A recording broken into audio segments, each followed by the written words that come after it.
Craig Cross, we're at Nanthays Park, British Whites in Indigo Valley. We're a small regenerative farm. We're breeding stud cattle. We do direct beef sales and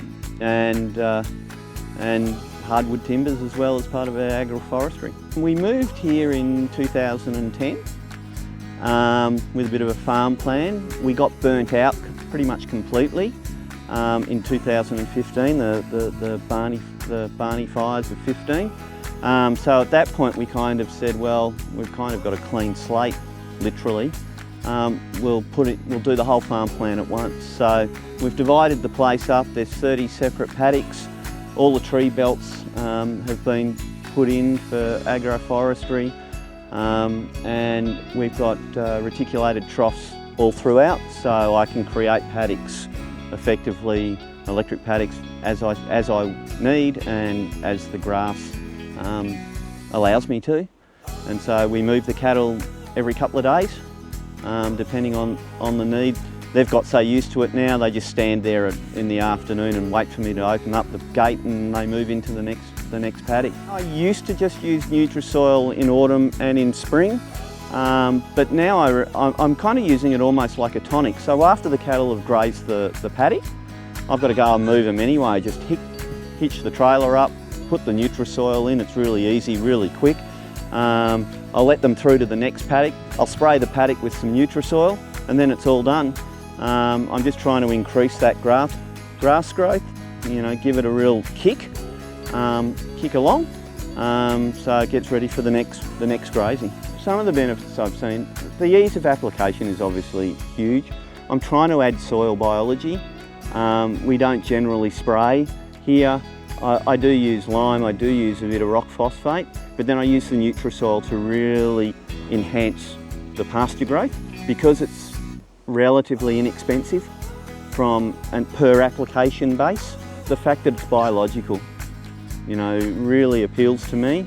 I'm trying to increase the biological capacity of the soil for that moisture retention and really a long-term view. You know, I want this soil to keep producing for the next generation, long after I've disappeared off this planet. And so I think that really together and the rotational grazing really adds to the soil biology, the moisture retention and then the productive capacity of the land. This place has basically been conventionally farmed forever. So I had compacted soils, I had acidic soils. It was a bare landscape. It had been set stocked. So there wasn't particularly much in the way of grass growth. So we've just really had to change the way we farm because all I would have been doing is spraying it out and fertilising the hell out of it, and that's not what we wanted to do. We wanted to be in tune with nature, and to do that we needed to change the way we farmed, and this is what we've come up with. And it's taken a little while. The fires set us back. But I'm actually getting to, you know, a position now where the farm is pretty much self-supporting.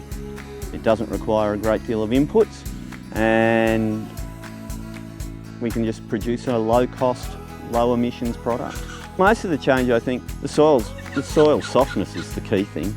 You walk on the paddocks, they're softer now. You know, when I go to put the electric fencing in, I'm using my heel, not a hammer. That's the sort of stuff, and you can actually feel the change, but you can see the change. And most of all, if you take the old shovel test, you can smell the change.